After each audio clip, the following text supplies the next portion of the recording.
What would it take XRP to be 100K and what year? Derivatives market, and you'd have to have tokenization of real estate and a lot of other assets at scale, like almost everything. You know, I think by 2030, 85% of the total economy will be tokenized and on-chain. Maybe it'll take a little bit longer than that, but I think that, next 5 years, we're going to see a very accelerated pace of assets moving on-chain. And the more value and markets that have transfers and settlement and transactions moving at scale daily or move on-chain, the more value XRP will have to settle on the back end of all of that. You've seen all the rails and the interoperability built out at this point. And, you've got Wormhole, you've got Axelar, Quant and Overledger.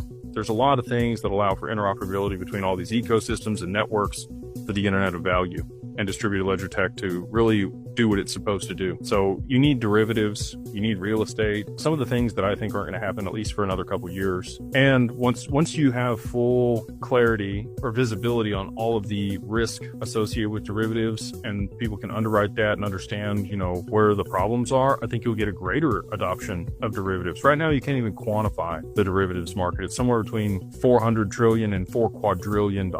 They don't know what the notional value of it is. So if it's closer to the high end of that, and I think we'll see an expansion in derivatives, tokenized derivatives. There'll be looping. There'll be all kinds of fun stuff, risky stuff that you can do with, the tokenization of things, because you'll get that representation of value that you can then go do something else with. People will stack stuff, and then there's more and more derivatives in that market. And as long as the base is solid, if XRP becomes a tier 1 asset, you have US treasuries, you have gold, that's going to be a lot of stuff that you can use as collateral in that market for derivatives. And over the past, 50 years, and really derivatives market hasn't even been around that long, last 20 years, it's really just been US treasuries that people lend over and over again to each other because that's the tier 1 collateral that they can use. So excited to continue to see that expand and what's going to happen there. And that's, what it's going to take to get it to 100,000